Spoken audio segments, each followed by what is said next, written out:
Haleluya. Puji nama Tuhan. Shalom. Ya, pagi hari ini kita kembali bersama-sama berkumpul dan sebentar kita akan datang kepada Tuhan untuk kita menaikkan syukur kita di pagi hari ini. Karena Tuhan yang sudah memberkati untuk keberadaan kita semua sepanjang hari ini dengan berkat-berkat yang luar biasa.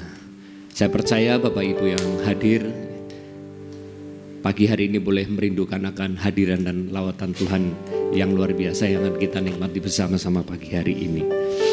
Baik, kita mau angkat pujian untuk kita memuji dan meninggikan nama Tuhan. Kita mau katakan, ku pandang kemuliaan-Mu. Dialah Yesus Kristus Tuhan yang layak kita sembah pagi hari ini. Haleluya.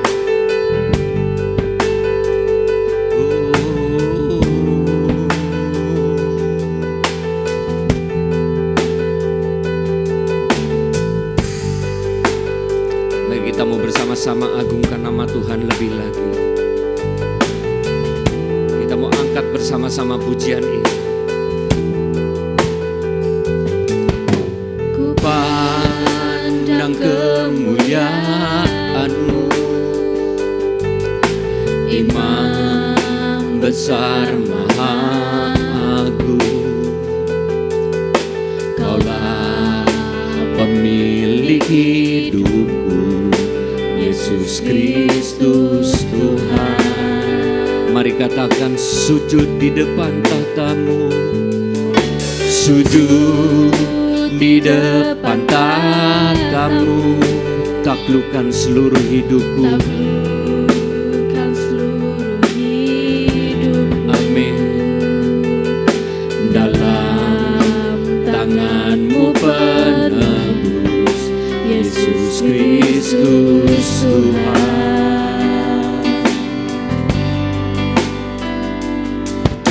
Tiada satu pun yang luput dari karya kasih-Mu yang mulia.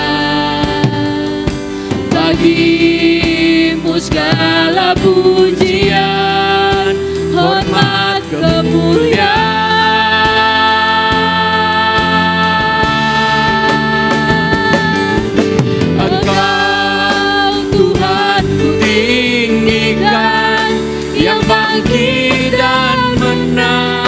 Yesus Kristus Tuhan, Raja mulia dan luhur, berkorban bagiku.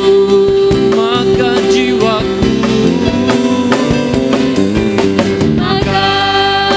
jiwaku memuja, menyembah Sang Raja, Yesus Kristus Tuhan. Kekal sempurna kuasa-Mu, agunglah karya-Mu. Yesus Kristus Tuhan. Mari kita bersama-sama bangkit berdiri. Mari agungkan nama Tuhan lebih lagi di atas segala-galanya. Mari kita mau pandang kemuliaan-Nya pagi hari ini. Di depan tahta-Mu, taklukkan seluruh hidupku Tuhan. Hidupku dalam tangan-Mu penebus, Yesus Kristus Tuhan. Tiada satu pun yang luput, tiada satu pun yang luput dari karya kasih-Mu yang mulia. Mari bagi-Mu segala pujian. Amin. Yes Tuhan, hormat, kemuliaan.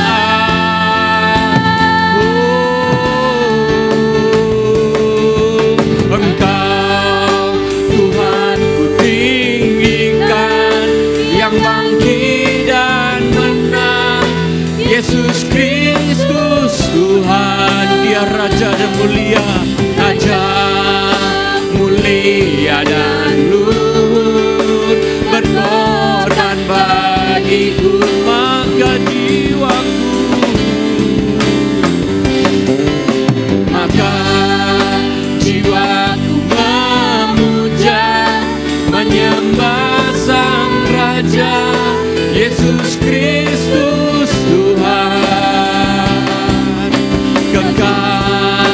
sempurna kuasa-Mu, agunglah karya-Mu. Mari sekali lagi, Engkau Yesus ku tinggikan, Engkau Tuhan ku tinggikan, yang bangkit dan menang, Yesus Kristus Tuhan. Raja mulia dan luhur, berkorban bagiku, selamatkan jiwaku, selamatkan jiwaku. Yesus Engkau Tuhan yang selamatkan jiwaku.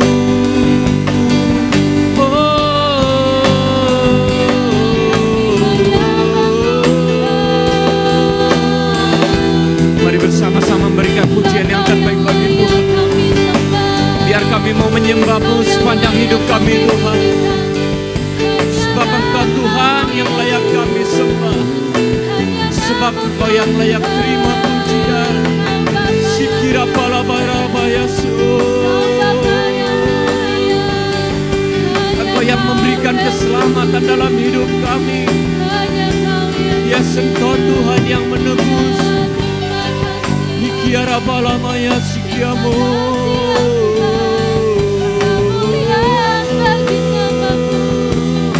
Engkau yang layak kami sembah. Yes Tuhan, biar kami meninggikan nama-Mu.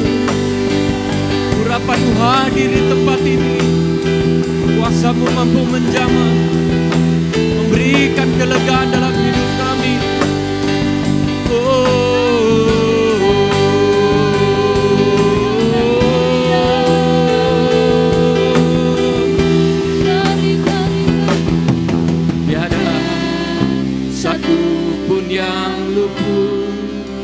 Dari karya kasih-Mu yang mulia. Mari katakan, bagimu segala pujian, bagimu segala pujian. Ini kemuliaan bagimu Tuhan. Hormat kemuliaan. Yes, Engkau Tuhan ku tinggikan, Engkau Tuhan ku tinggikan, yang bangkit dan menang, Yesus Kristus Tuhan. Raja mulia dan luhur, berkorban bagiku, maka jiwaku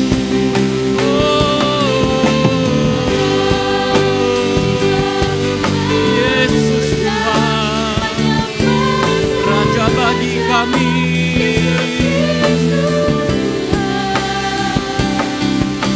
Engkau sempurna kuasa-Mu, agunglah karya-Mu.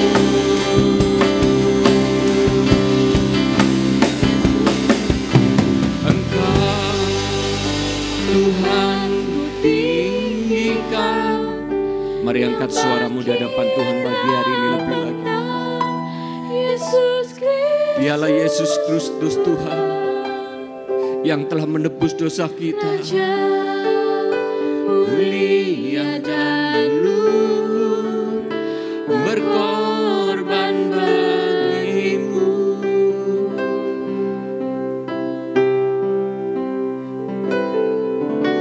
Maka jiwaku memuja, menyembah Sang Raja, Yesus Kristus Tuhan.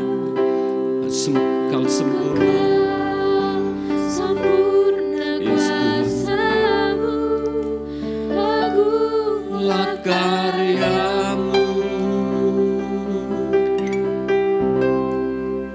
Yesus Kristus Tuhan. Haleluya. Mari berikan sorak-sorai yang meriah buat Tuhan kita. Hanya Engkau yang layak kami tinggikan di pagi hari ini Tuhan. Karena Engkau Engkau Yesus Kristus Tuhan yang telah menebus dosa dan pelanggaran kami. Biar pagi hari ini kami terus mau belajar untuk menghargai Engkau. Menghargai karya Tuhan yang indah dalam hidup kami. Kami tidak pernah akan berarti apa-apa Tuhan tanpa ada pengorbanan-Mu di kayu salib. Sehingga kami pagi hari ini boleh ada dan kami boleh layak. Kami boleh datang untuk meninggikan nama-Mu. Terima kasih Tuhan untuk pagi hari ini, untuk lawatan-Mu yang dahsyat, yang luar biasa. Kami mau terus Tuhan merasakan hadirat-Mu lebih lagi terjadi di tempat ini. Terus Tuhan mampu memberikan kekuatan. Terus Tuhan mampu memberikan terobosan dalam hidup kami. Kami siap memuji dan meninggikan nama-Mu lebih lagi. Di dalam nama Tuhan Yesus kami sudah berdoa. Amin. Sekali lagi bisa berikan sorak-sorai yang meriah buat Tuhan kita. Haleluya. Kita percaya saudara, ketika kita hidup ada di dalam Tuhan, kita bisa mengatakan alangkah indahnya. Amin. Kita mau katakan pagi hari ini, Yesusku dahsyat. Haleluya, kita mau bersama-sama bertepuk tangan bagi Tuhan. Yesusku dahsyat.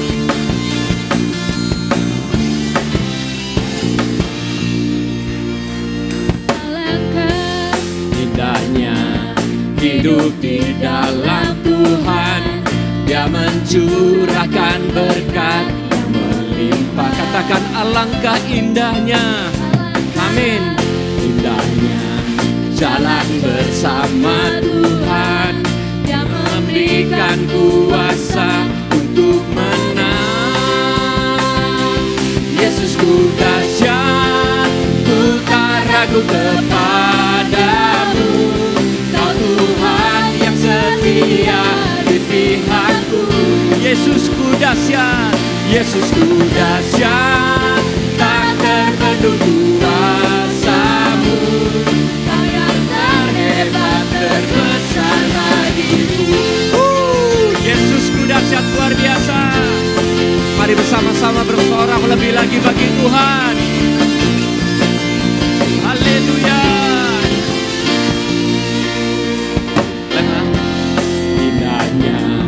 Hidup di dalam Tuhan, Dia mencurahkan berkat yang melimpah. Sekali lagi, alangkah indahnya. Amin. Indahnya jalan bersama Tuhan. Dia memberikan kuasa untuk menang. Mari lebih lagi. Yesusku dahsyat, ku tak ragu kepadamu. Kau Tuhan yang setia di pihakku. Yesusku dahsyat, Yesusku dahsyat, tak terbendung kuasa-Mu. Kau yang terhebat, terbesar bagiku. Yuk lebih semangat lagi. Kita mau angkat pujian ini, katakan Yesusku dahsyat, alangkah indahnya.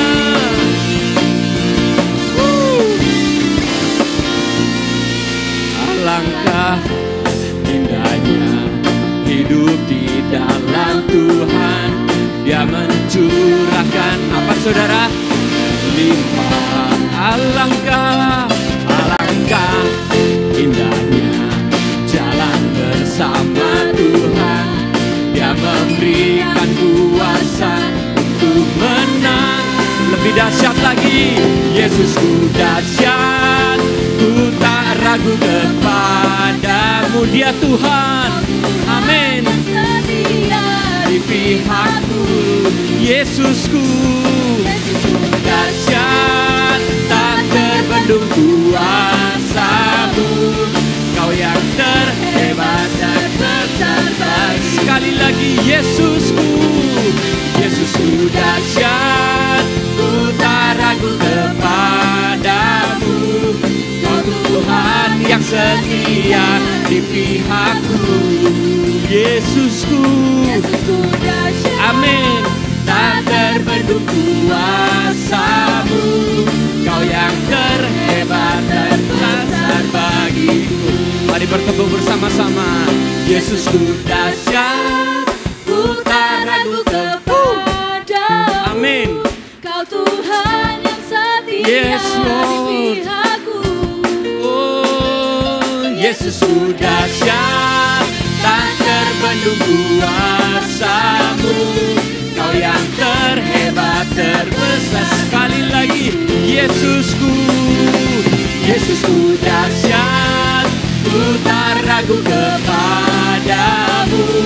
Kau Tuhan yang setia di pihakku. Yesusku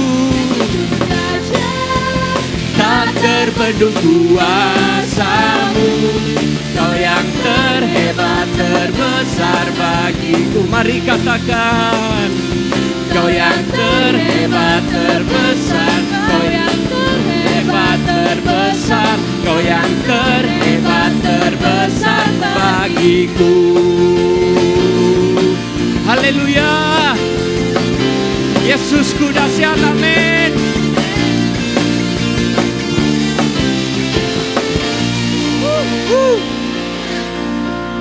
Saya mau dengar sorakan saudara lebih lagi kalau saya katakan Yesusku, saudara menyambut dahsyat. Yesusku dahsyat. Yesusku dahsyat. Sekali lagi, Yesusku dahsyat. Haleluya. Silakan duduk Bapak Ibu saudara semuanya. Kita tidak akan pernah lalu lagi untuk mengikuti Tuhan Yesus, amin. Ya, ketika kita bisa hidup bersungguh-sungguh di dalam Tuhan, kita akan tidak pernah kalah. Kita akan selalu menjadi pemenang. Kita mau katakan pujian ini sekali bersama-sama. Lebih dari pemenang. Haleluya.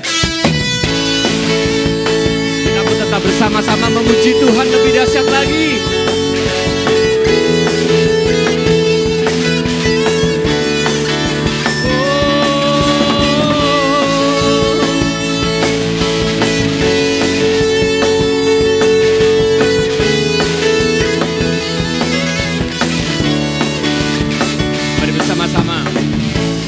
Dari pemenang dalam segala perkara, iblis telah dikalahkan.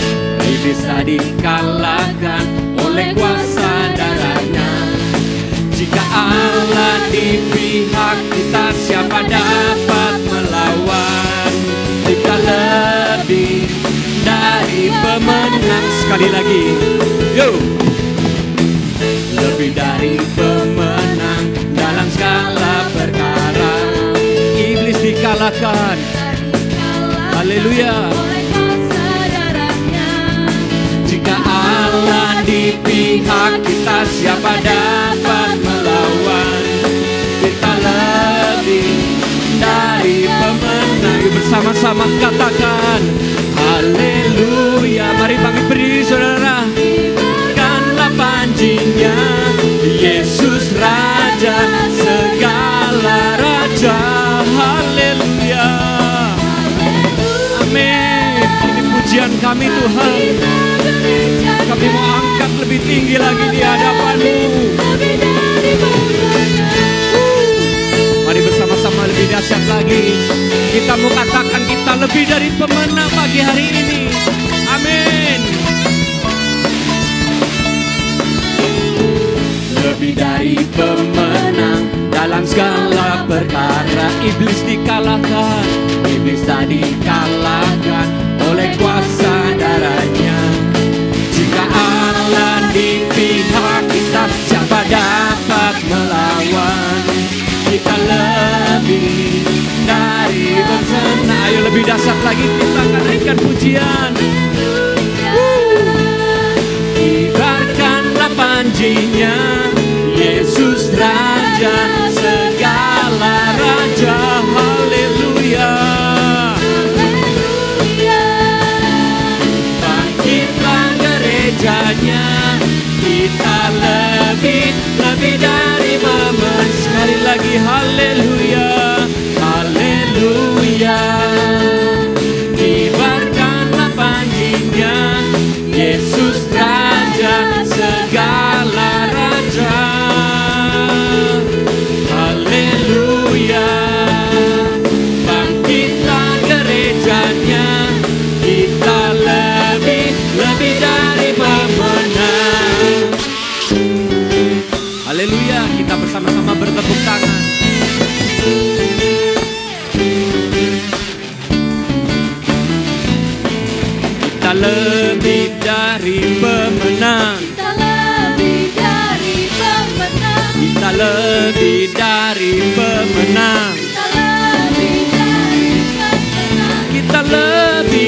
dari pemenang. Kita lebih dari pemenang. Kita lebih dari pemenang. Jika Allah di pihak kita, siapa dapat melawan? Kita lebih dari pemenang. Mari sekali lagi katakan haleluya. Kibarkanlah panjinya, Yesus Raja segala raja. Haleluya. Bangkitlah gerejamu Tuhan. Kita lebih dari pemenang. Kita lebih dari pemenang. Haleluya. Puji nama Tuhan, dan kini tiba saatnya kita akan menerima akan kebenaran firman Tuhan. Mari kita mau membuka hati lebih lagi di hadapannya pagi hari ini. Izinkan tangan Tuhan itu akan terus berkarya dalam setiap hidup kita pagi hari ini. Mari saya mengajak untuk semua yang hadir pagi hari ini, kita jangan membatasi akan kuasa urapan Roh Kudus bekerja. Buka hati kita, buka pikiran kita di hadapan Tuhan pagi hari ini. Kita mau katakan bersama-sama, ku menyembah dalam hadirat-Mu Tuhan.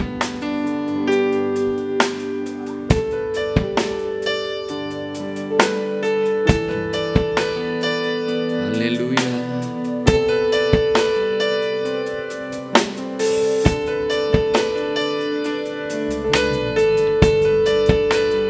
Terima kasih Tuhan.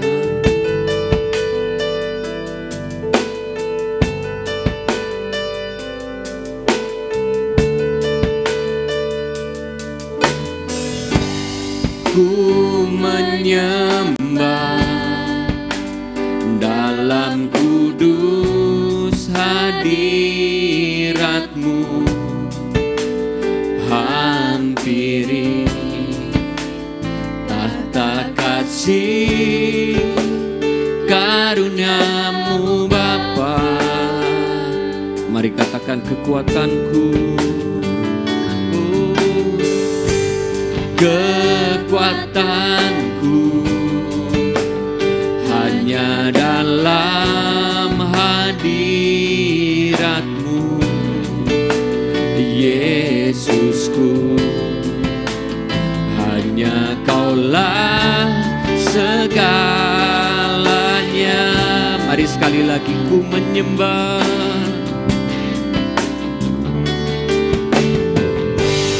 ku menyembah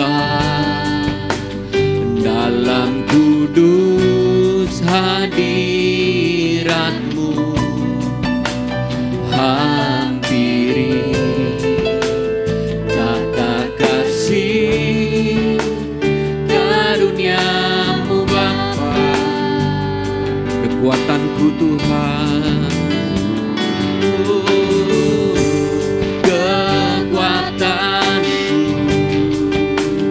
hanya dalam hadirat-Mu, Yesusku. Hanya Kaulah segalanya.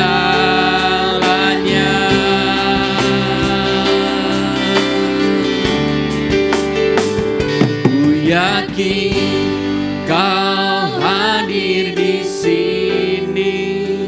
Mari katakan, ku rasakan. Amin. Kuasa yang Tak terbatas, ku yakin Kau nyata di sini. Kemenangan terjadi di sini. Mari sekali lagi Pak, kita bersama-sama bangkit berdiri. Kita mau katakan, ku menyembah Kau Tuhan. Haleluya. Ku menyembah dalam kudus hadirat-Mu, hampiri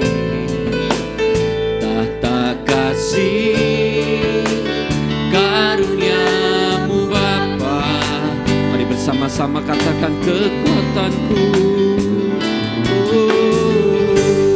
Kekuatanku hanya dalam hadirat-Mu, Yesusku. Hanya Kaulah segalanya. Mari katakan, ku yakin Tuhan, ku yakin Kau hadir di sini. Ku rasakan kuasa yang tak terbatas. Ku yakin Kau nyata di sini. Kemenangan terjadi di sini.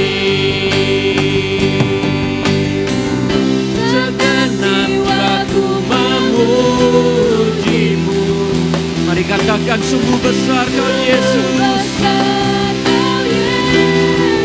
Segenap hatiku, segenap hatiku menyembah-Mu. Kau besar Tuhan. Kau besar Kau.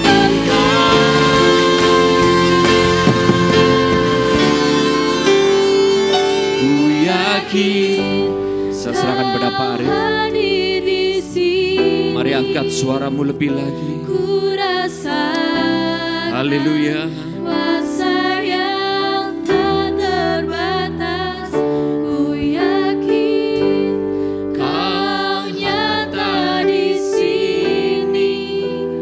Kemenangan terjadi di sini.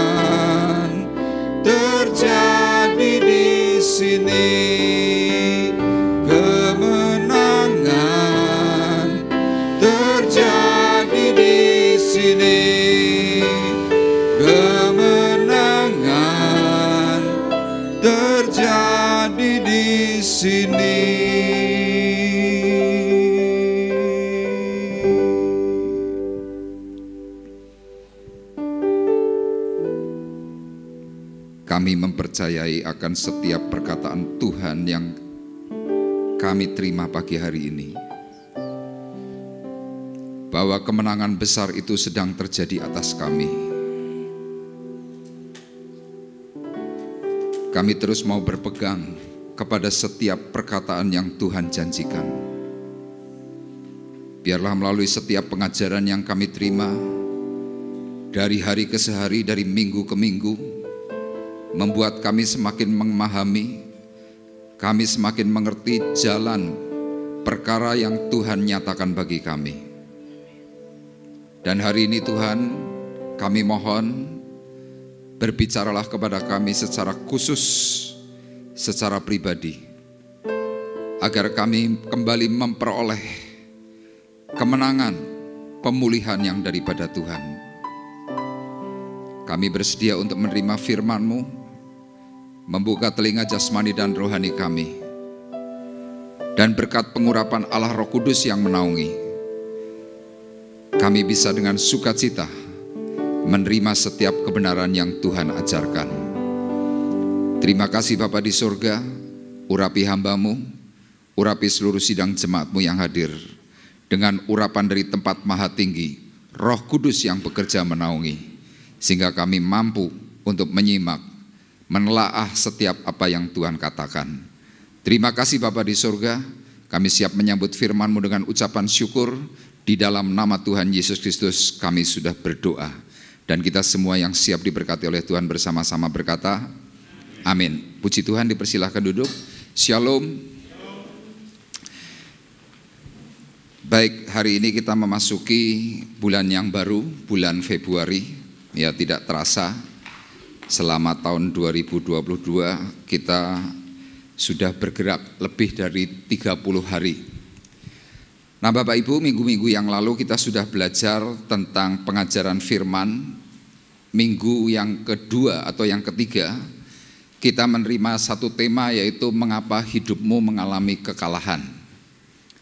Dan kemudian tema yang kedua adalah hilangnya kemuliaan Allah. Dan minggu yang lalu firman Tuhan menceritakan bagaimana orang yang sedang menyia-nyiakan tentang keselamatan. Nah, orang yang menyia-nyiakan keselamatan, saya tuliskan semuanya itu berakhir dalam penderitaan. Ya, jadi kalau kita sampai menyia-nyiakan keselamatan yang Tuhan sudah nyatakan, maka penderitaan yang akan kita terima. Nah, minggu yang lalu saya sudah menceritakan Tuhan akhirnya memindahkan kaki diannya dari orang-orang Israel kepada orang-orang Filistin. Dan singkat cerita, orang Israel mengalami keterpurukan, jatuh, sampai mereka pada akhirnya harus berteriak, mereka mengeluh kepada Tuhan. Nah, tetapi puji Tuhan, kita punya Tuhan yang sangat baik, punya Tuhan yang memberikan selalu arahan serta pertolongan. Makanya kita perlu tahu, tidak selamanya Tuhan membiarkan orang yang percaya, ya sungguh hati kepada Tuhan itu jatuhnya tidak akan berkepanjangan. Ya, Tuhan pasti akan memberikan pertolongan, Tuhan akan memberikan jalan keluar. Dan hari ini kita akan kembali bersama-sama belajar bagaimana Tuhan akan memberikan kembali yang namanya kemenangan atas orang percaya. Nah, hari ini saya memberikan tema kembali mengalami kemenangan ilahi. Ya, tema kita hari ini adalah kembali mengalami kemenangan ilahi. Bapak Ibu, saya ajak untuk bersama-sama membuka di dalam kitab 1 Samuel pasalnya yang ke-7, ayat 13 dan ayat yang ke-14. Bapak Ibu perhatikan 1 Samuel pasal 7 ayat 13 dan ayat 14. Nanti akan dibacakan oleh Bapak Gunadi. 1 Samuel 7 ayat 13 dan ayat 14, beginilah firman Tuhan. Demikianlah orang Filistin itu ditundukkan dan tidak lagi memasuki daerah Israel. Tangan Tuhan melawan orang Filistin seumur hidup Samuel. Dan kota-kota yang diambil orang Filistin daripada Israel kembali pula kepada Israel, mulai dari Ekron sampai Tegat.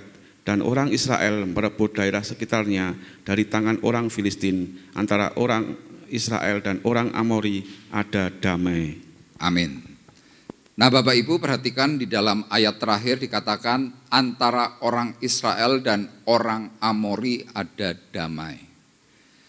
Nah, inilah yang saya mau katakan bahwa idam-idaman orang hidup, idam-idaman orang berumah tangga, idaman orang-orang yang kepingin meraih yang namanya bahagia, itu hanya ada satu kata, kalau kita masing-masing punya yang namanya perasaan damai. Ada orang banyak mengeluh, punya uang banyak, materinya luar biasa, tetapi mereka juga mengeluh, hidupku enggak punya damai. Makanya kalau Bapak Ibu perhatikan dua ayat ini, ya di sini kita bisa pelajari bahwa yang pertama dalam ayat 13 dan ayat 14, Tuhan itu memberikan yang namanya jalan kemenangan. Memberikan jalan kemenangan.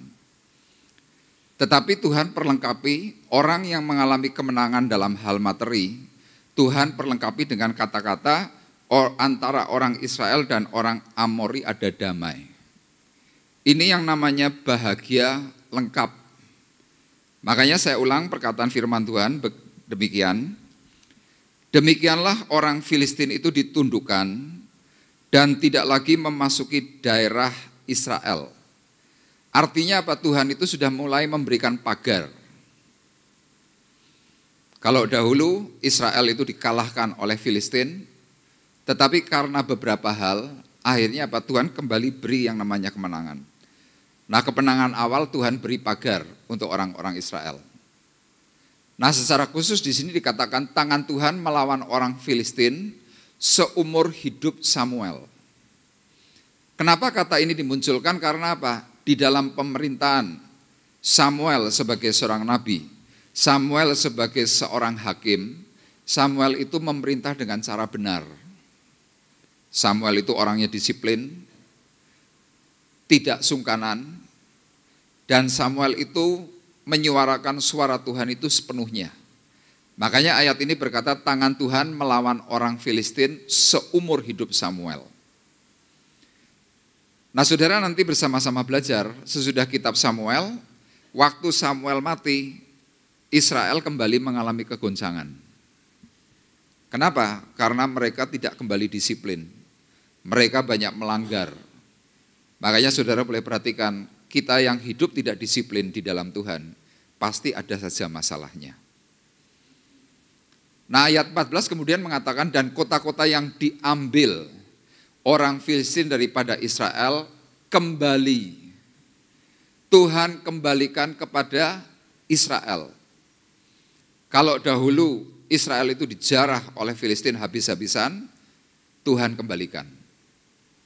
Dan daerahnya ditulis secara lengkap, mulai dari Ekron sampai Gad, dan yang paling istimewa, Israel merebut daerah sekitarnya dari tangan orang Filistin. Nah Bapak Ibu, kalau mempelajari kitab 1 Samuel, ini ada urutan yang jelas. Sampai di dalam pasal 7 yang barusan kita baca, Tuhan kembali memberikan yang namanya kemenangan. Cuma yang menjadi sebuah pertanyaan, bagaimana orang-orang Israel itu kembali meraih yang namanya kemenangan? Nah ternyata itu dijawab dalam pasalnya yang ke-6. Makanya pagi hari ini kita akan mengeksposisi 1 Samuel pasalnya yang ke-6 ayat 13 sampai dengan ayat 15. Nah tujuan firman Tuhan hari ini adalah kembali meraih yang terhilang. Yang dahulu saudara mungkin miliki itu hilang. Hilang ini bermacam-macam. Mungkin kalau saudara yang berbisnis, punya hutang, disita. Saudara yang dahulu tidak mampu membayar cicilan sepeda motor, didatangin debt collector, disita. Dan banyak hal lagi yang mungkin hari-hari ini kita sedang mengalami yang namanya kehilangan. Nah melalui perkataan firman Tuhan, Tuhan mau kembalikan semuanya. Kapan? Sewaktu kita kembali mau menerima kebenaran Allah itu dengan sukacita. Kenapa saya berikan tujuan dikatakan bahwa kembali menerima kebenaran Allah dengan sukacita? Karena kalau kita perhatikan bersama-sama, ada banyak orang menerima perkataan firman itu tidak dengan sukacita. Mereka menerima perkataan firman itu hambar. Makanya saudara boleh perhatikan, orang-orang yang hambar menerima kebenaran perkataan firman, hidupnya nanti datar. Tapi coba kalau orang yang menerima kebenaran perkataan firman itu dengan antusias, hidupnya beda. Nah kita akan bersama-sama melihat 1 Samuel pasal 6, ayat 13 sampai dengan ayat 15 nanti akan dibacakan oleh Bapak Gunadi. Bapak Ibu perhatikan secara menyeluruh dengan serius. 1 Samuel pasal 6 ayat 13 sampai dengan yang ke-15. Orang-orang Bet-Semes sedang menuai gandum di lembah. Ketika mereka mengangkat muka, maka tampaklah kepada mereka tabut itu. Lalu bersukacitalah mereka melihatnya. Kereta itu sampai di ladang Yosua, orang Bet-Semes itu, dan berhenti di sana. Di sana ada batu besar. Mereka membelah kayu kereta itu dan mereka mempersembahkan lembu-lembu sebagai korban bakaran kepada Tuhan. Orang-orang suku Lewi menurunkan tabut Tuhan dengan peti yang ada di sebelahnya, yang di dalamnya ada benda-benda emas itu, lalu menaruhnya di atas batu besar itu. Dan pada hari itu orang-orang Bet-Semes mempersembahkan korban bakaran dan korban sembelihan kepada Tuhan. Amin. Nah Bapak Ibu perhatikan, di dalam 1 Samuel pasal 6 itu ada 3 ayat yang ditulis untuk memperoleh kembali bagaimana dahulu kita yang kalah hari ini bisa menang. Nah kalau kita hanya membaca secara sepintas, ya kita harus berani jujur, kita kalau baca Alkitab itu jarang ya yang diteliti, jarang secara serius, tetapi kadang-kadang kalau kita membaca perkataan firman itu dengan cara cepat. Ya cara cepat itu mungkin seperti orang baca koran. Sehingga sewaktu kita menerima atau membaca perkataan firman, kadang kita berkata, Pak, saya tidak mudeng. Saya nggak bisa paham maksud Tuhan dengan perkataan-perkataan cerita yang barusan saya baca. Sama ayat tadi, 13, 14, 15, saudara mungkin akan bertanya, Pak, mana kunci untuk kita bisa mengalami yang namanya kemenangan? Makanya kenapa Bapak Ibu perlu pertanyakan, saya ini orang yang selalu mengejar-ngejar supaya semua orang ya pada waktu ibadah raya khusus hari Minggu, saya selalu menyerukan apa? Harus datang dan harus ibadah. Kenapa demikian? Karena melalui ibadah kita akan memperoleh penjelasan tentang kebenaran firman. Kalau kita tadi hanya membaca, misalkan contoh, orang-orang Bet-Semes sedang menuai gandum di lembah, ketika mereka mengangkat muka maka tampaklah kepada mereka tabut itu, lalu bersukacitalah mereka melihatnya. Kalau saya bacakan cuma seperti ini, saya pastikan saudara tidak bakalan paham. Tetapi nanti kalau kita teliti, kita kupas bersama-sama satu persatu, ternyata perkataan Tuhan dalam 1 Samuel pasal 7 ayatnya yang ke-13 dan ayat 14 tadi, itu akan bisa kita mengerti. Oh, ternyata memperoleh jalan kemenangan ini toh caranya. Makanya kita bersama-sama pagi hari ini fokus ya bagaimana caranya kembali kita meraih kemenangan yang pernah terhilang. Yang pertama, Bapak Ibu perhatikan dalam ayat 13 1 Samuel pasal 6. Yang pertama, karena orang-orang Israel menerima kembali kebenaran Allah itu dengan sukacita. Itu kuncinya. Nah, sekarang saya akan bacakan untuk Bapak Ibu 1 Samuel 6 ayat 13 secara pelan. Saudara perhatikan. Orang-orang Bet-Semes sedang menuai gandum di lembah. Ketika mereka mengangkat muka, maka tampaklah kepada mereka tabut itu, lalu bersukacitalah mereka melihatnya. Jadi ternyata kunci orang-orang Israel hari itu, kenapa mereka kembali bisa menerima yang namanya kemenangan ilahi. Karena di dalam ayat terakhir tadi dikatakan, maka tampaklah kepada mereka tabut itu, tabut perjanjian, lalu bersukacitalah mereka. Pertanyaan saya begini, Bapak Ibu waktu mendengar perkataan firman Tuhan kira-kira sukacita enggak? Kalau saudara waktu mendengar, menerima perkataan firman Tuhan hatimu bergirang, itu tanda bahwa saudara itu mulai masuk dalam jalur kemenangan. Tapi ada banyak orang berkata begini, alah, kuwi kan jari pendeta. Kan kita sering ya dengar kata-kata itu. Alah, pendeta nenek ngomong gampang. Tapi saudara perlu ingat, saudara perlu perhatikan, pendeta itu hanya menjadi loudspeakernya Tuhan. Pendeta itu hanya untuk jadi corongnya Tuhan.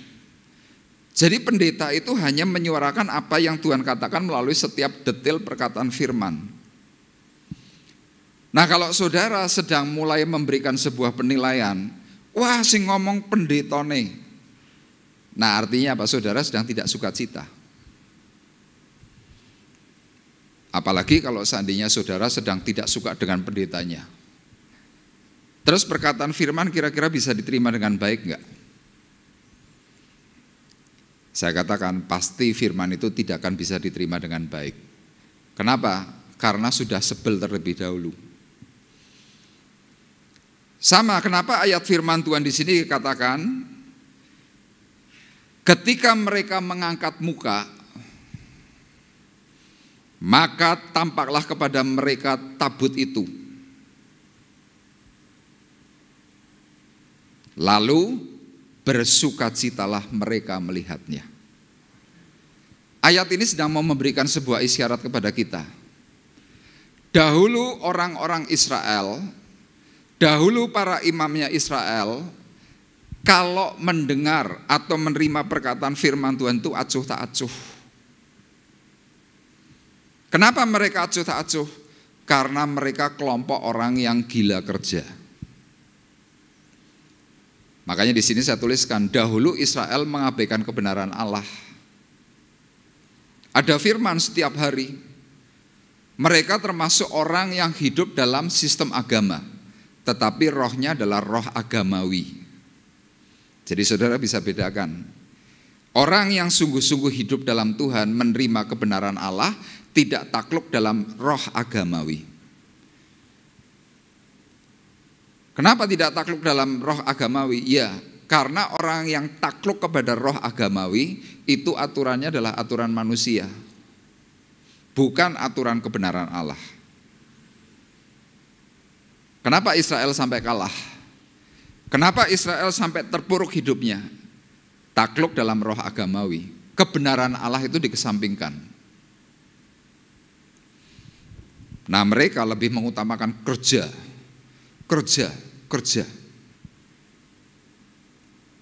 Sama, hidup kita juga seperti itu. Coba kalau saya beri pilihan kepada Bapak Ibu, pilih kerja atau pilih baca firman Tuhan? Halo? Pertanyaan saya ulang, Bapak Ibu pilih kerja atau pilih baca firman Tuhan? Umumnya pasti kerja. Firman Tuhan kadang-kadang kalau kita sudah lagi lemes, kalau kita sudah habis-habisan terpuruk, baru kita pegang firman Tuhan, baru kita doa. Makanya dalam isyarat ini saya mau katakan, kenapa kadang-kadang Tuhan izinkan kau harus terpuruk? Iya, karena Tuhan kepingin supaya engkau memberikan waktu terbaik. Kalau kita sehat, kita kaya, kita diberkati Tuhan, firman Tuhan, Alkitab yang kita miliki ini menjadi nomor sekian. Kerja nomor 1. Nah, akibat mereka lebih mengutamakan kerja, mengutamakan hobi, mengutamakan kebenaran pribadi, tidak menghormati perkataan firman, akhirnya Allah itu cemburu. Nah, waktu cemburu minggu lalu sudah saya jelaskan, Tuhan mengambil kembali tongkat supremasinya.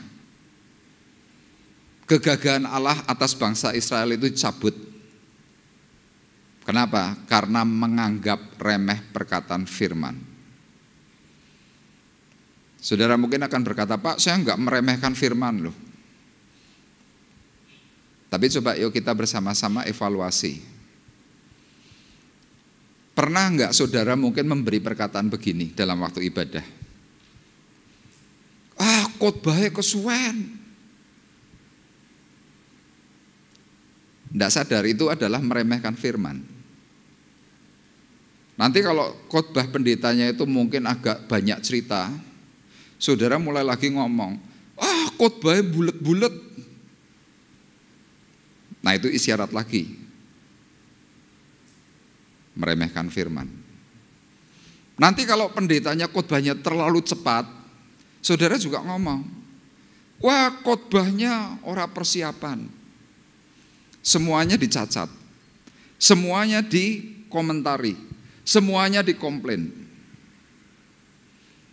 Memang sesaat saudara tidak merasakan bahwa itu sedang mengalami yang namanya penurunan secara iman, tidak terasa. Tapi firman Tuhan itu mengingatkan dalam kitab Amsal, perhatikan. Amsal pasal 13 ayat 13. Ya, bisa dibacakan Pak Gun. Amsal 13 ayat 13. Siapa meremehkan firman, ia akan menanggung akibatnya. Tetapi siapa taat kepada perintah akan menerima balasan. Ya. Siapa meremehkan firman, ia akan menanggung akibatnya. Tetapi siapa taat kepada perintah akan menerima balasan. Waktu saya membaca ayat ini, saya perhatikan judulnya adalah Amsal, ya dalam kitab Amsal. Tapi yang cukup membuat saya ini terusik, kenapa kok tulisannya Amsal 13 ayat 13? Orang Indonesia, orang Amerika, orang Barat, angka 13 itu dianggap sial. Termasuk ada film horor judulnya Friday the 13th, Jumat tanggal 13.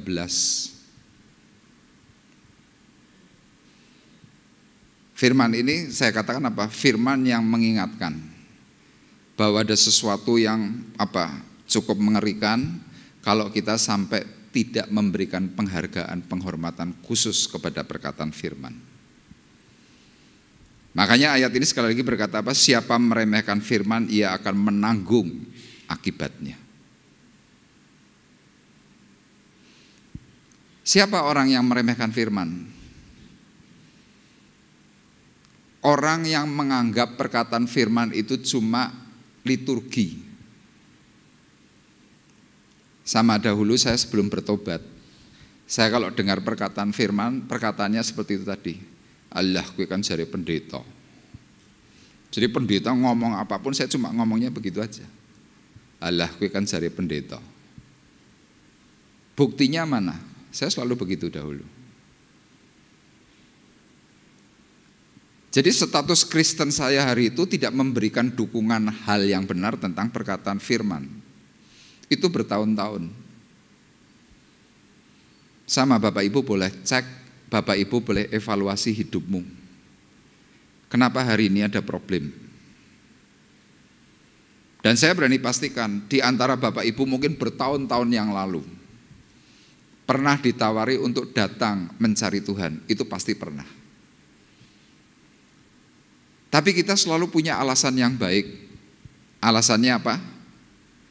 Kerja, merasa masih belum cocok, belum pantas. Bahkan muter-muter gereja, semua gereja dimasuki, cari yang cocok dengan hatinya. Saya berkata kalau hidup kita enggak benar, saudara mau cari 1000 gereja pun, ya tetap tidak ada yang cocok. Lah kenapa? Yang enggak pas kan hatimu, bukan firmannya. Nah, Israel merupakan sebuah contoh. Bertahun-tahun mereka menganggap rendah perkataan firman, sampai akhirnya kemuliaan Allah itu diambil, kemudian dioper ke bangsa lain, dan pada waktu tidak ada firman Tuhan itulah mereka mulai sadar, ternyata aku tanpa Tuhan bukan siapa-siapa.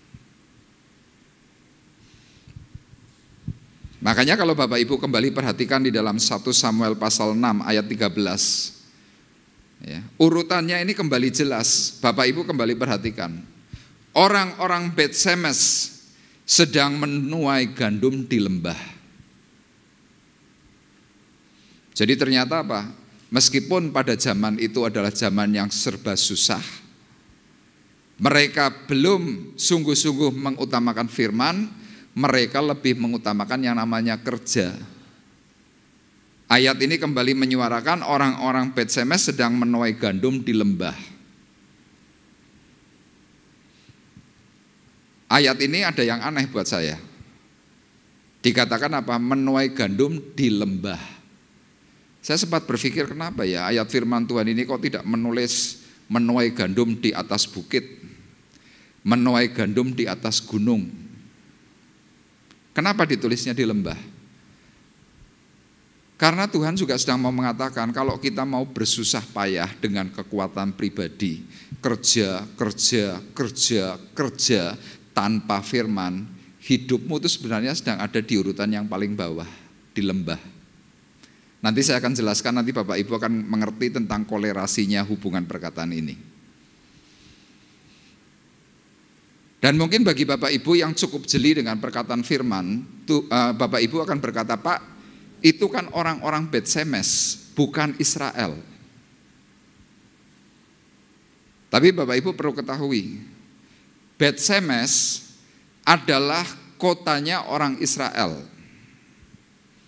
Penduduknya adalah orang-orang Bet-Semes. Nah, kota Bet-Semes sendiri adalah kota yang dahulu di dalam zaman hakim-hakim, ya ada Gideon, ada Simson, ada hakim-hakim yang lain. Pada zaman itu Bet-Shemesh itu direbut, ditaklukkan oleh Israel. Kemudian kota Bet-Shemesh ini dikhususkan untuk orang-orang Lewi. Jadi kalau ditanya, Pak, orang-orang Bet-Shemesh itu yang menghuni siapa saja? Kelompok imam. Jadi saudara bisa bayangkan, di dalam satu kota yang dikhususkan oleh Israel menjadi pemukiman keturunan orang Lewi, di mana orang Lewi adalah imam, pendeta yang ditunjuk oleh Tuhan, tapi mereka semua tidak berdoa tapi malah kerja. Ya sama, kalau seandainya Bapak Ibu memperhatikan saya ini sebagai seorang imam, saya tidak berdoa untuk gereja, saya tidak khotbah, tetapi saya lebih suka memilih kerja. Apalagi di sini ada banyak pengusaha tembakau. Kalau kemudian saya datang kepada Bapak Ibu, kemudian saudara yang sebagai pengusaha tembakau top, saudara yang jual beli mobil dan lain sebagainya, saya ngomong kepada Bapak Ibu, Pak, saya tak melu dodol mbako ya. Anda pengusaha tembakau, kalau yang ngomong pendeta kan pasti akan berkata, oh iya Pak, enggak apa-apa Pak, boleh Pak, nanti store saja. Saudara yang jual beli mobil, saya juga datang kepada Bapak Ibu, Pak, saya tak ikut jual mobil ya, kumis ya. Bapak Ibu pun pasti akan mengiyakan.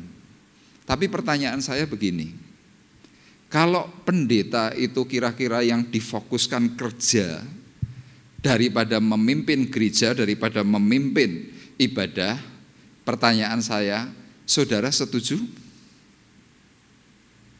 Pendeta saudara milih kerja gitu, lebih kerja daripada milih mimpin ibadah? Saya beranikan pastikan saudara pasti nggak bakalan setuju. Saudara nanti akan berkata, Pak, kalau gitu jangan jadi pendeta, kerja wae. Kan kira-kira begitu. Nah sama peristiwanya orang-orang Bet-Shemesh yang jelas sedang kehilangan kemuliaan Allah, mereka tetap kerja.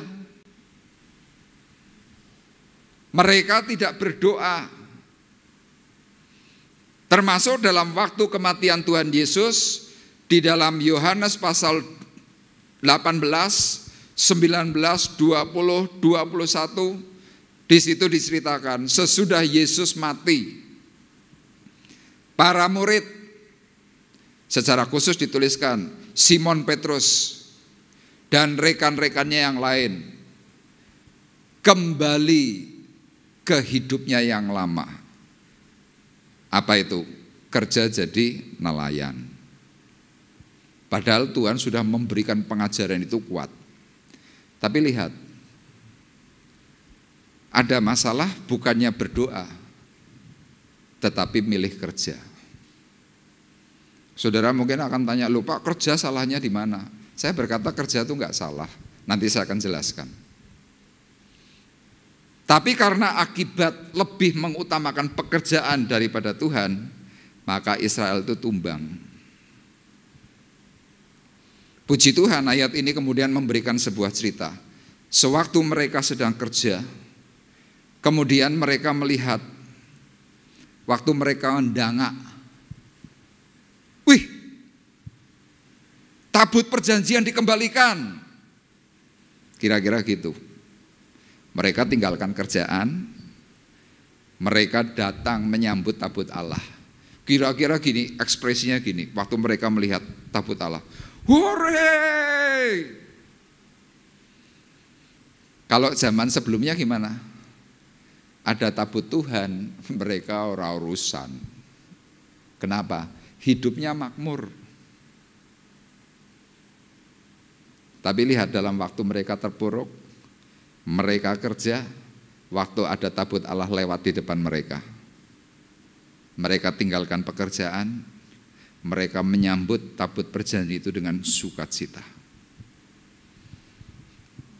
Sama, hidupmu akan kembali mengalami kemenangan seperti tadi saya katakan. Waktu sukacita mendengar perkataan firman itu, engkau sedemikian antusias. Apa tandanya orang antusias dengar firman? Saya mau sampaikan, kalau seandainya jam ibadah kita ini bebas, saudara mau dengar firman Tuhan 2 jam, saudara nggak bakalan ngeluh. Saudara nggak bakalan ngomong, wah firmannya kesuwen, enggak. Waktu ada pujian yang sedemikian memikat hati, saudara nggak berkata, wah pujiannya orang enak, enggak.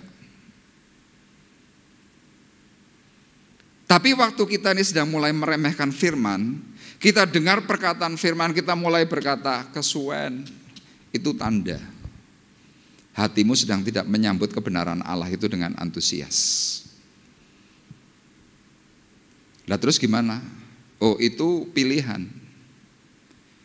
Israel hari itu memilih hal yang salah, kemudian mereka hari itu mulai terpuruk, dan ketika mereka terpuruk, mereka mulai mengalami hal-hal yang menyulitkan. Tapi waktu mereka mulai berubah, mereka menyambut dengan sukacita, Tuhan pun mulai beri yang namanya perubahan. Saudara mungkin akan kembali bertanya, Pak, tadi cerita tentang lembah itu bagaimana ceritanya? Nah sekarang kita akan perhatikan bersama-sama Lukas pasal 10 ayat 38 sampai dengan ayat 42. Jadi orang yang terlalu gila kerja, terlalu mengutamakan kerja adalah di atas segala-galanya daripada perkataan firman, Tuhan berkatanya apa? Kamu menyusahkan dirimu.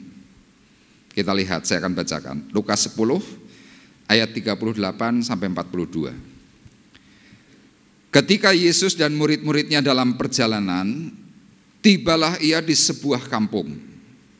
Seorang perempuan yang bernama Marta menerima dia di rumahnya. Perempuan itu mempunyai saudara yang bernama Maria. Maria ini duduk dekat kaki Tuhan dan terus mendengarkan perkataannya. Sedang Marta sibuk sekali melayani. Ia mendekati Yesus dan berkata, Tuhan, tidakkah engkau peduli bahwa saudaraku membiarkan aku melayani seorang diri? Suruhlah dia membantu aku.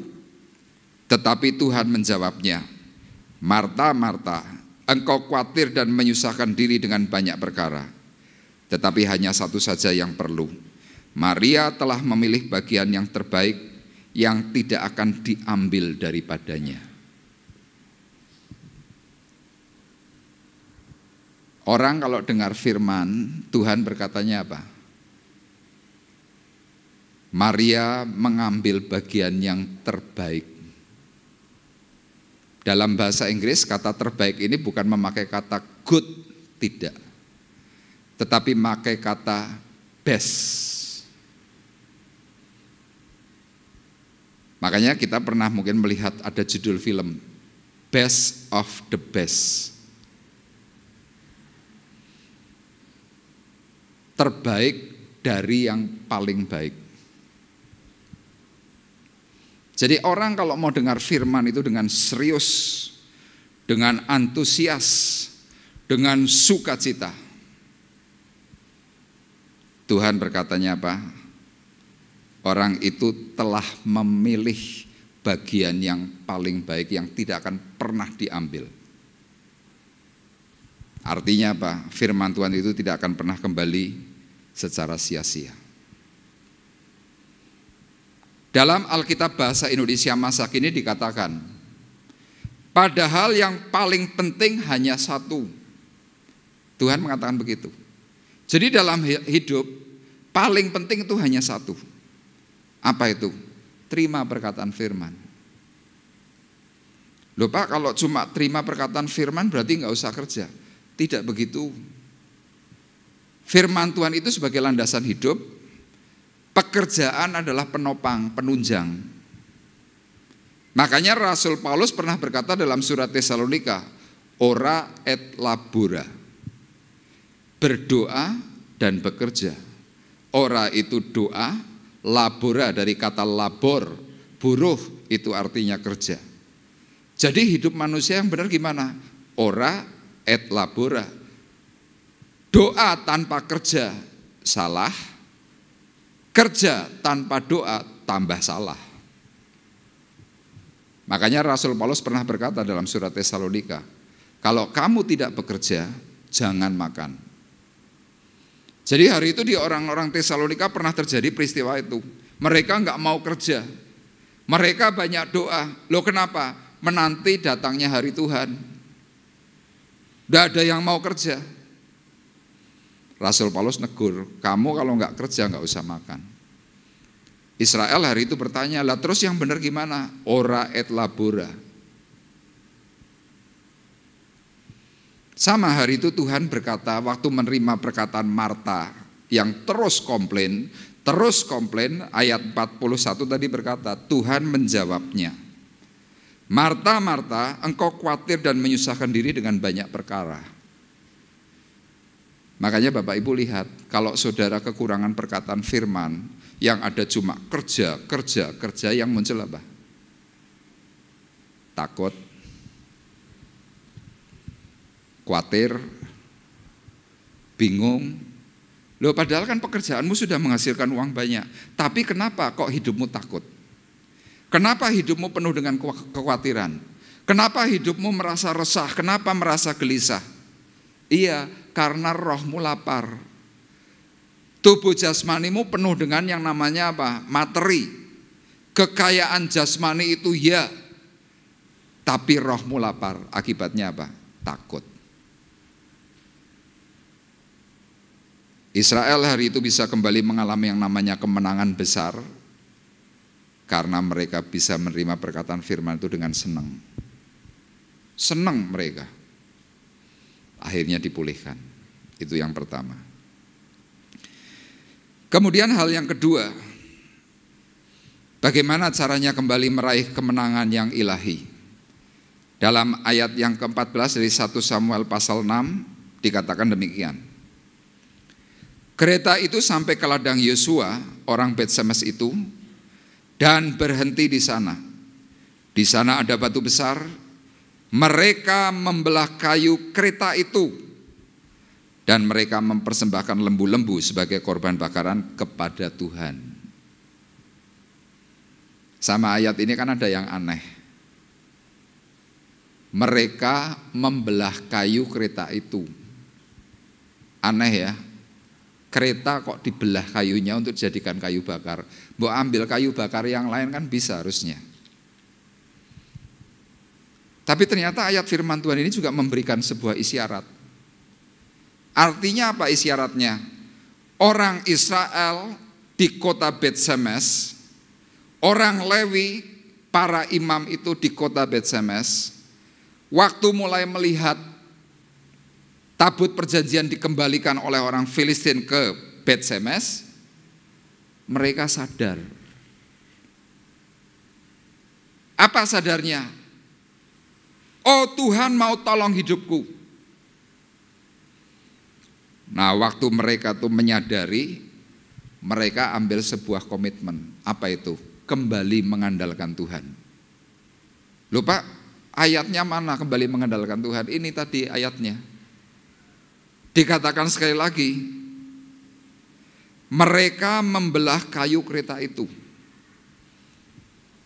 Kata kereta dalam bahasa lain itu pedati. Kata pedati atau kata kereta dalam bahasa Inggris memakai kata cart. Kalau mobil itu car, ini cart. C-A-R-T, cart. Itu kereta atau pedati. Nah pedati atau kereta zaman waktu itu adalah simbol kekayaan. Lembu, kuda, simbol kekayaan. Jadi kalau hari itu ada orang punya banyak kereta, seperti Firaun misalkan, wah itu top.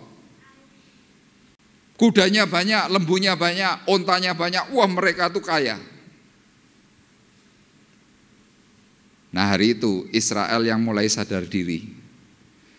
Mereka mulai menyerukan kepada Tuhan, Tuhan kami takluk. Apa bukti takluknya? Secara simbolis, kereta ini dibelah. Dijadikan apa kayu bakar, kemudian apa dipersembahkan kepada Tuhan bersama lembu-lembu. Mereka sedang mau ngomong kepada Tuhan kira-kira begini, Tuhan kami tanpa Engkau kami tidak sanggup Kami persembahkan setiap sarana yang kami punya untuk kemuliaan Tuhan. Tuhan yang memberi, Tuhan juga yang ngambil.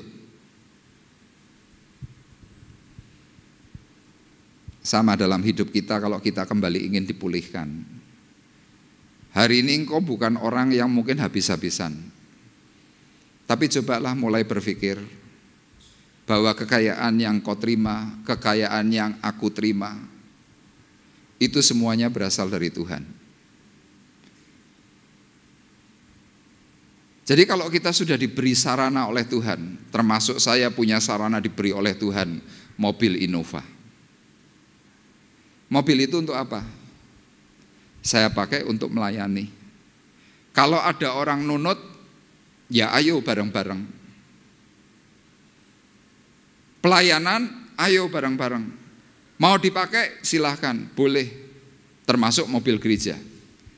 Untuk hal yang berkaitan dengan pelayanan saya izinkan, mari silahkan. Jauh loh Pak, 1 hari enggak apa-apa untuk pelayanan kok. Tapi lihat, kadang-kadang kita sudah diberi sarana yang baik oleh Tuhan. Ada orang nunut ngomongnya gimana? Aja, sama si A saja lo kenapa? Nanti sambil bisik-bisik, kok nek kelebon wong kayak mambu mobilnya. Aduh, jangan gitu dong. Loh, ini masih banyak terjadi loh di dalam kehidupan orang Kristen. Mau dinunuti pilih-pilih. Saya berkata, kenapa harus pilih-pilih, kan podo wae. Hari itu Israel membelah kereta itu, dijadikan kayu bakar, diserahkan sama Tuhan. Sama dalam hidup kita. Bapak, Ibu, dan saya ini kan diberi yang namanya kemuliaan, kekayaan. Saudara diberi uang, diberi apapun, itu sarana. Terus hal yang terbaik dari hidup kita supaya kita kembali pulih, caranya gimana? Kembalikan lagi sarana yang sudah kita terima kepada Tuhan. Ya maafkan saya, banyak dari kita sedang tidak berani mengembalikan perpuluhan. Bahkan ada orang-orang tertentu berpikir begini, oh perpuluhan jangan dikasihkan gereja. Lah terus kasihkan siapa? Kasihkan hamba-hamba Tuhan lain, dibagi. Itu lebih cocok, itu lebih tersalurkan. Iya, itu hal baik. Tapi hal tidak benar. Itu saya ibaratkan begini. Saudara punya rumah, rumahmu bocor, rumahmu perlu dicat ulang, rumahmu perlu untuk diperbaiki, renovasi sedikit-sedikit. Tapi saudara berpikirnya tidak begitu. Saudara lebih memikirkan rumah tetangga, direnovasi, diberi semua biaya, tetapi rumah kita ini bocor. Sama kalau kita berbagi, karena kita berpikir supaya perpuluhan itu lebih tersalurkan kepada hamba-hamba Tuhan yang mungkin menurut kita lebih mementingkan, lebih perlu, karena mereka mungkin sedang tidak punya, kita bagi. Kita sedang tidak mengembalikan sarana yang Tuhan berikan, sarana yang Tuhan percayakan dalam hidupmu untuk kembali kepada Tuhan, tidak. Tapi tiba-tiba kita malah menjadi pengatur. Makanya lihat, ketika badai melanda hidupmu, ketika ada problem, ketika ada sakit, ketika ada hal-hal yang mulai menghantam jiwamu, engkau pasti akan tanya, Tuhan, salahku apa? Padahal aku sudah bagi-bagi perpuluhanku loh Tuhan. Tuhan berkata tidak bagi-bagi, kembalikan 1/10 ke rumahku. Kan perkataannya begitu. Jadi waktu kita mempertanyakan kenapa masalah itu selalu datang, kita belum mengandalkan Tuhan sepenuhnya. Orang Bet Semes, orang Israel, orang Lewi hari itu sedang memberikan simbolis.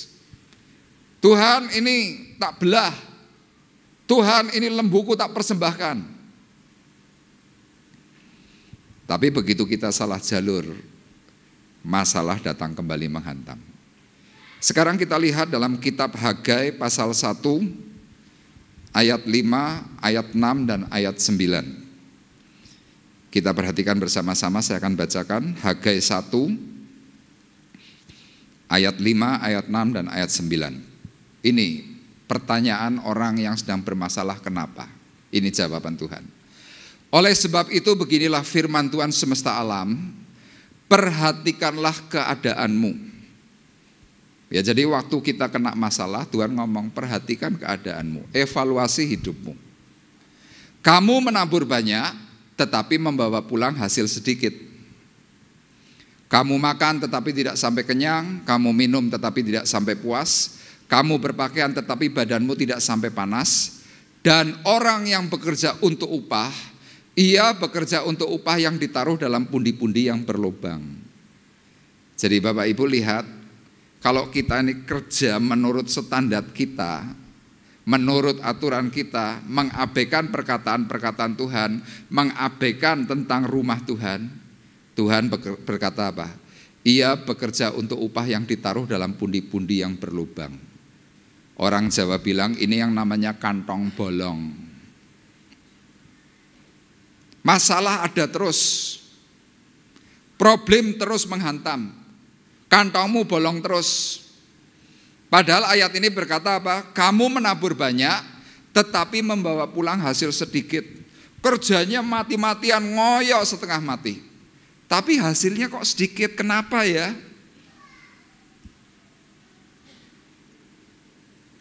Perkataan kamu makan tidak sampai kenyang, kamu minum tidak sampai puas, kamu berpakaian tetapi badanmu sampai tidak panas. Itu memberikan isyarat, hidupmu tidak bisa marem.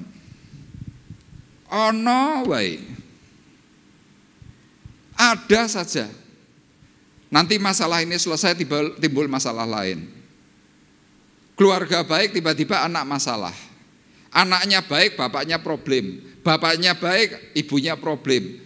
Keluarganya baik, keluarganya tiba-tiba kena masalah ekonomi. Kantong bolong. Ayat 9 berkata demikian. Kamu mengharapkan banyak tetapi hasilnya sedikit. Ketika kamu membawanya ke rumah, aku menghembuskannya. Jadi kita ini sudah kerja mati-matian, Tuhan semakin itu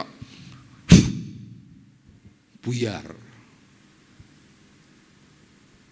Kenapa? Demikianlah firman Tuhan semesta alam.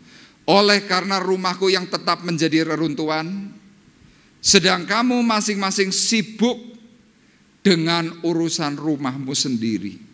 Sibuk dengan urusanmu sendiri.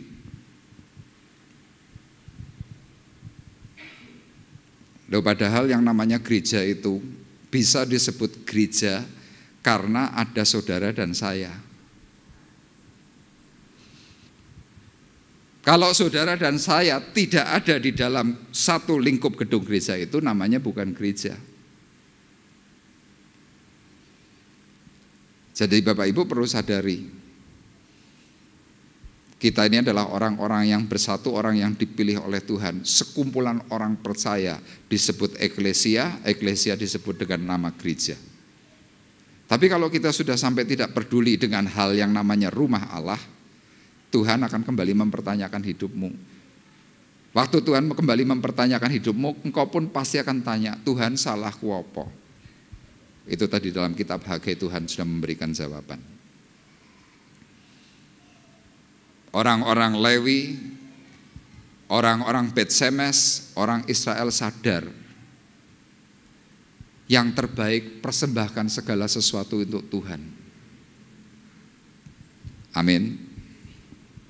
Amin. Itu yang terbaik. Makanya apa? Mereka pulih. Dan yang terakhir, yang ketiga, bagaimana caranya kembali meraih kemenangan Tuhan? Yang ketiga, menjadi imam yang bertanggung jawab.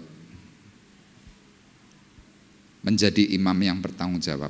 Kita perhatikan 1 Samuel 6 ayatnya yang ke-15 dan ayat 21. Tolong Pak Gun bisa bacakan 15 dan 21. Orang-orang suku Lewi menurunkan tabut Tuhan dengan peti yang ada di sebelahnya, yang di dalamnya ada benda-benda emas itu. lalu menaruhnya di atas batu besar itu. Dan pada hari itu orang-orang Bet-Semes mempersembahkan korban bakaran dan korban sembelihan kepada Tuhan. Ayat 21, lalu mereka mengirim utusan kepada penduduk Kiryat Yearim dengan pesan, orang Filistin telah mengembalikan tabut Tuhan, datanglah dan angkutlah itu kepadamu. Ya. Saudara perhatikan ayat 15 di sini pertama dikatakan orang-orang suku Lewi. Kenapa yang ditulis kok orang-orang suku Lewi, padahal di awal di dalam kota itu disebutkan orang-orang Bet-Semes. Karena firman Tuhan mau menceritakan kepada kita, hari itu pendetanya tidak bertanggung jawab zaman sebelumnya. Karena mereka sadar diri waktu tabut perjanjian itu datang, orang-orang Lewi sebagai kelompok imam yang sudah ditentukan oleh Allah, mereka sadar akan tugasnya. Makanya ayat ini kemudian berkata apa? Mereka menurunkan tabut Tuhan dengan peti yang ada di sebelahnya. Sama dalam hidup, kalau kita ingin kembali diberkati oleh Tuhan, Tuhan menentukan satu titik awal dari hidupmu. Jadilah imam-imam yang bertanggung jawab dan bisa dipercaya. Saudara mungkin berkata, Pak, saya di dalam rumah tangga sudah jadi imam loh Pak. Buktinya apa? Oh saya kerja, saya membiayai hidup anak-anakku, aku memberi uang kepada istriku, aku bertanggung jawab penuh kepada rumah tanggaku. Itu bukan imam, itu raja. Makanya 1 Petrus pasal 2 ayat 9 dikatakan apa? Kamulah bangsa yang terpilih, imamat yang rajani. Jadi dalam kedudukan hidup kita masing-masing, saya dan saudara punya 2 jabatan predikat, imam dan raja. Hari itu Lewi tidak menjadi imam, tapi hari itu mereka pada waktu sebelum tabut perjanjian itu dikembalikan, mereka semuanya jadi raja. Mereka cuma jadi pekerja. Tapi waktu masalah itu timbul, mereka sadar, firman ini kembali berkata, orang-orang suku Lewi, mereka menurunkan tabut Tuhan. Jadi tabut Tuhan itu disambut dengan baik, diurusi dengan baik. Sama dalam hidupmu kalau engkau ingin kembali menjadi orang yang diberkati Tuhan, urus, angkat perkataan firman Tuhan itu di atas segala-galanya. Saudara tanya, Pak kalau gitu kerjaan saya gimana? Ayatnya ini dikatakan, orang suku Lewi menurunkan tabut Tuhan dengan peti yang ada di sebelahnya. Dan dikatakan apa? Yang di dalamnya ada benda-benda emas itu. Kalau dalam bahasa Inggris dikatakan jewel of gold. Jadi bukan hanya cuma emas, tetapi ada permata, ada perhiasan-perhiasan yang mahal. Nah, Lewi hari itu sebagai imam melakukan juga apa? Tugas raja. Makanya dalam ayat ini isyaratnya adalah apa? Hidup manusia itu harus seimbang. Jangan kita cuma kerja tok, bisa gagal. Jangan doa tok, bisa gagal. Seperti tadi saya katakan, ora et labora. Lewi hari itu mengangkat tabut Tuhan. Mereka juga mengangkat yang ada namanya peti-peti perhiasan. Ditaruh di mana? Dikatakan lalu menaruhnya di atas batu besar. Jadi Lewi hari itu mulai apa? Melakukan tugas tanggung jawab itu dengan benar. Memberikan korban persembahan, nyembah. Tapi tidak lupa juga mereka kembali bekerja. Itu 2 unsur yang harus terpenuhi. Dan unsur yang ketiga dalam ayat 21. Lalu mereka mengirim utusan kepada penduduk Kiryat Yearim. Jadi ternyata di dalam kehidupan manusia yang benar, kerja, firman, dan beritakan kebenaran. Ini kata-katanya, lalu mereka mengirim utusan kepada penduduk Kiryat Yearim. Ada orang yang sudah kerjanya baik, doanya baik, tapi tidak pernah nginjil, tidak pernah membagikan kebenaran Allah. Saya berkata enggak komplit. Nanti saudara boleh baca dalam Injil Matius pasal 28. Tuhan jelas memberikan perintah, beritakanlah Injil ke segala bangsa. Jadi inilah kuncinya kenapa hari itu Israel kembali bisa dipulihkan oleh Tuhan. Yang pertama, karena mereka menyambut firman Tuhan kembali dengan sukacita, senang. Kedua, mereka hidup kembali mengandalkan Tuhan. Kalau dulu kan mengandalkan kekuatan pribadi. Dan yang ketiga, mereka menjadi imam yang bertanggung jawab. Sama hidup kita masing-masing akan kembali dipulihkan oleh Tuhan. Kita punya yang namanya damai sejahtera. Kita punya yang namanya sukacita. Waktu kita mau melakukan apa yang Tuhan katakan, hidupmu pasti berhasil. Amin. Tuhan memberkati kita semuanya.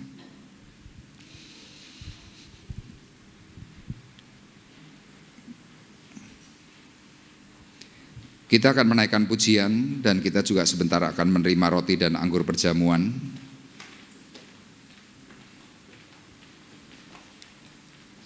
Haleluya.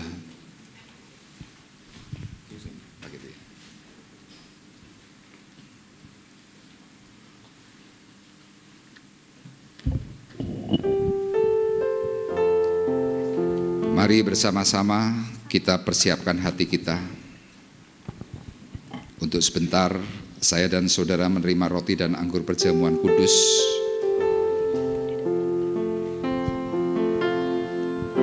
Dan dengan kesungguhan iman percaya bahwa di tengah-tengah kita Tuhan hadir, Tuhan ada. Dan Tuhan yang sudah berkata-kata melalui kebenaran firman yang diajarkannya. Saat ku masuk ke hadirat-Mu, bawa persembahan ke tempat kudus-Mu, pujian ku naikkan, sembah ku berikan bagi-Mu Allah yang mulia. Layakanku menghampirimu, melihat tata kemuliaan-Mu Tuhan. Pujian ku naikkan, sembah ku berikan bagi-Mu Allah yang mulia. Oleh kuasa darah-Mu, Kau telah tebus dosaku. Kekudusan-Mu melingkupiku, kasih-Mu mengalir memulihkan hidupku. Sungguh besar anugerah-Mu, Kau selamatkan hidupku. Ku menjadi ciptaan yang baru oleh kuasa darah-Mu.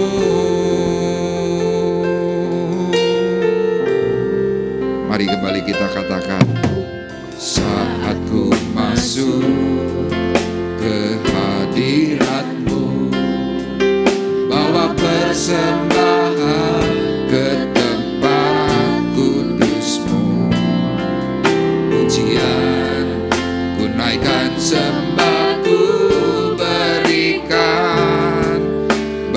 bagimu Allah yang mulia. Kau layakkan ku menghampirimu, melihat tata kemuliaan-Mu Tuhan. Pujian ku naikkan, sembah ku berikan bagimu Allah yang mulia. Oleh kuasa darah-Mu Kau telah tebus dosaku, kekudusan-Mu melingkupiku, kasih-Mu mengalir memulihkan hidupku. Sungguh besar anugerah-Mu, Kau selamatkan hidupku. Ku menjadi ciptaan yang baru,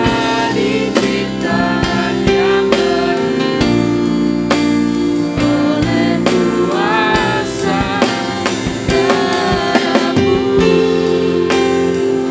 Ku menjadi ciptaan yang baru, oleh kuasa darah-Mu.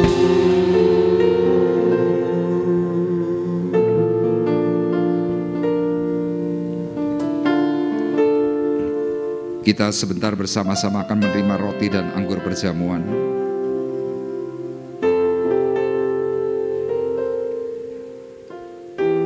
Dan biarlah kita memohon kepada Tuhan supaya Tuhan kembali melayakkan hidup kita. Melayakkan supaya kita masing-masing boleh melihat tata kemuliaan Tuhan. Dan kita akan bersama-sama berdoa.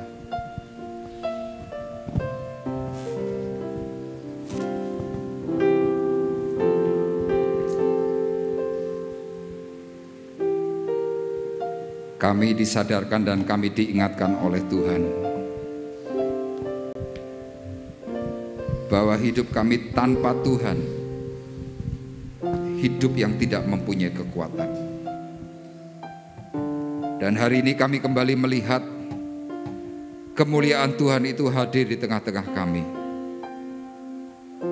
Melalui sebentar Tuhan, kami diingatkan akan roti dan anggur perjamuan, di mana roti dan anggur melambangkan tubuh dan darah-Mu yang kudus. Amin. Untuk itulah Tuhan, kami akan menerimanya. Sebelum kami menerima, Engkau kuduskan, berkati. Menjadi roti dan anggur yang diurapi oleh Tuhan, yang mampu memberikan pemulihan kesembuhan, bahkan berkat-berkat jasmani rohani yang kembali dialirkan oleh Tuhan. Sehingga kami pun Tuhan kembali mampu untuk memuji mempermuliakan nama-Mu. Berkati hamba-hamba-Mu yang sebentar akan membagikan, urapi, kuduskan, sehingga impartasi yang terbaik yang akan diterima oleh seluruh sidang jemaat Tuhan. Terima kasih Bapa di surga. Berkati juga seluruh sidang jemaat-Mu yang akan menerimanya. Di dalam berkat nama Tuhan Yesus Kristus, kami sudah berdoa. Amin.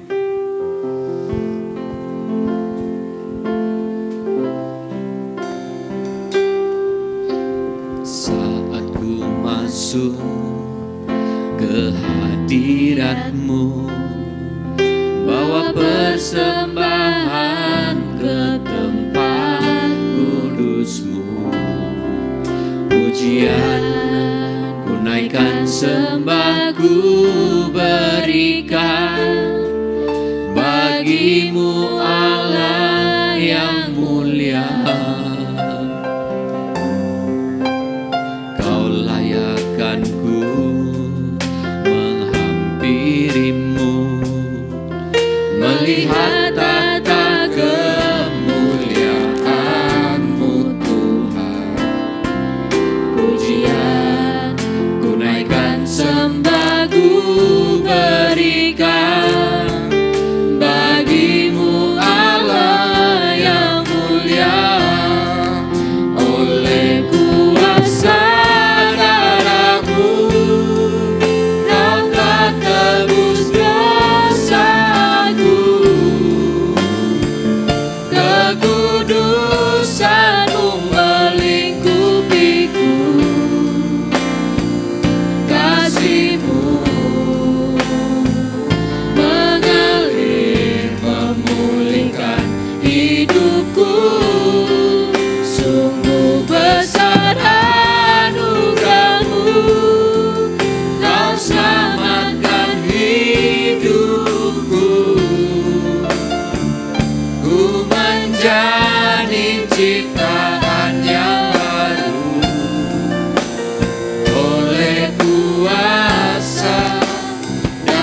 Mungkin ada di antara Bapak Ibu yang belum menerima roti perjamuan. Kalau sudah menerima, mari bersama-sama bangkit berdiri. Haleluya. Di tangan kita masing-masing ada roti dan anggur perjamuan. Kita kembali diingatkan oleh Tuhan bahwa roti adalah lambang daripada tubuh Kristus. Anggur adalah lambang daripada darah Tuhan Yesus. Untuk itu mari bersama-sama pegang roti dan anggur perjamuan dengan hormat dan takut akan Tuhan dan terima perkataan firman-Nya. Sebab apa yang telah kuteruskan kepadamu telah aku terima dari Tuhan, yaitu bahwa Tuhan Yesus pada malam waktu ia diserahkan, ia mengambil roti dan sesudah itu ia mengucap syukur atasnya, ia memecah-mecahkannya dan berkata, inilah tubuhku yang diserahkan bagi kamu. Perbuatlah ini menjadi peringatan akan aku. Demikian juga ia mengambil cawan. Sesudah makan lalu ia berkata, cawan ini adalah cawan perjanjian baru yang dimeteraikan oleh darahku. Perbuatlah ini setiap kali kamu meminumnya menjadi peringatan akan aku. Sidang jemaat Tuhan terkasih, marilah kita bersama-sama mengangkat roti lebih tinggi dari kepala kita masing-masing. Karena roti adalah satu, maka kita sekalipun banyak adalah satu tubuh. Karena kita semua mendapat bagian dalam roti yang satu itu. Bukankah roti yang kita pecah-pecahkan adalah persekutuan dengan tubuh Kristus? Amin. Dalam nama Tuhan Yesus Kristus kita makan bersama-sama.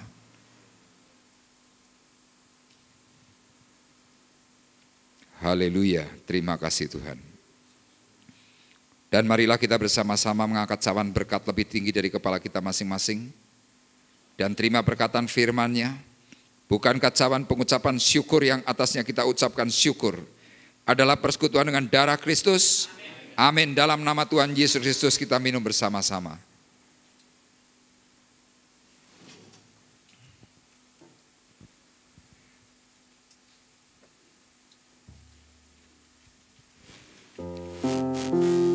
Haleluya. Oleh kuasa darahmu kau telah tebus dosaku, kekudusanmu melingkupiku, kasihmu mengalir memulihkan hidupku, sungguh besar anugerahmu, kau selamatkan hidupku, ku menjadi ciptaan yang baru, oleh kuasa darahmu, ku menjadi ciptaan yang baru, oleh kuasa darahmu. Terima kasih Tuhan untuk apa yang Tuhan sudah nyatakan pagi hari ini, untuk suara firman-Mu, untuk kebenaran-Mu, dan juga untuk perjamuan kudus yang kami terima. Dan kami meyakini hari ini kembali kami dipulihkan dan diberkati oleh Tuhan. Kami bersyukur atas anugerah kebaikan Tuhan atas kami. Dan pagi hari ini Tuhan kami berdoa untuk rekan-rekan kami yang tidak bisa hadir, bahkan mereka yang sakit. Kami terus mengingat Tuhan untuk Bapak Hocking Hock. Di tengah-tengah perjamuan kudus yang kami lakukan, kami meyakini kuasa hadirat Tuhan menyembuhkan, menjamah Bapak Hocking Hock, dipulihkan dalam nama Yesus. Dan anugerah kasih-Mu Tuhan melanda, sehingga anak-Mu ini Tuhan kembali boleh datang kepada Tuhan, melayani pekerjaan Tuhan, Amin. beribadah untuk mempermuliakan nama-Mu. Terima kasih. Dan kami juga berdoa Tuhan untuk saudari kami Milka. Kami terus mohon Tuhan kemurahan-Mu, berkati hidupnya kembali dipulihkan, ditolong oleh Tuhan. Dan bersyukur untuk Bapak Suparwoto yang hari ini juga kembali boleh datang untuk memuji mempermuliakan nama-Mu. Biarlah anugerah kekuatan kesehatan mengalir bekerja, sehingga Bapak Suparwoto pun kembali bisa memuji mempermuliakan nama Tuhan. Terima kasih Tuhan, kami mempercayai kuasa pengurapan dari kuasa perjamuan kudus yang memberikan kami berkat serta Amin. pemulihan yang ajaib. Bapa di sorga, hamba-Mu berdoa untuk rekan-rekan kami yang berulang tahun, untuk Ibu Kualii, untuk Bapak Tony Sudarso, untuk Bapak Sutikno Layarta, untuk saudara kami Febri Harjanto. Hamba-Mu mohon Tuhan supaya berkat anugerah kasih setia Tuhan mengalir atas mereka. Kekuatan, kesehatan, hikmat, anugerah kasih, berkat jasmani rohani, Tuhan Engkau alirkan atas mereka, sehingga mereka semua Tuhan menjadi pribadi-pribadi yang semakin takut akan Tuhan, dan mereka boleh menjadi alat kemuliaan bagi nama Tuhan. Melalui mereka semua hidup keluarganya semakin diberkati Tuhan. Kami percaya Tuhan anugerah kasih setia-Mu mengalir. Terima kasih Bapa di surga. Dan kami juga berdoa untuk mereka yang tidak bisa hadir pada pagi hari ini. Tuhan tolong, Tuhan beri anugerah kasih yang sama. Dan Tuhan, kami mohon sekarang untuk kami menerima akan berkat kasih setia-Mu. Sidang jemaat Tuhan terkasih, marilah kita bersama-sama mengangkat hati, mengangkat tangan kita di hadapan Tuhan. Pulanglah dengan membawa berkat damai sejahtera Allah Bapa di sorga. Pulanglah membawa kasih karunia Tuhan Yesus Kristus di dalam persekutuan Roh Kudus. Tuhan memberkati engkau dan melindungi engkau. Tuhan menyinari engkau dengan wajah-Nya dan memberi engkau kasih karunia. Tuhan menghadapkan wajah-Nya kepadamu dan memberi engkau damai sejahtera. Mulai dari pagi hari ini sampai Maranatha datang yang kedua kali. Dalam nama Tuhan Yesus Kristus kami sudah berdoa dan mengucapkan syukur kami. Dan kita yang diberkati oleh Tuhan bersama-sama berkata, amin.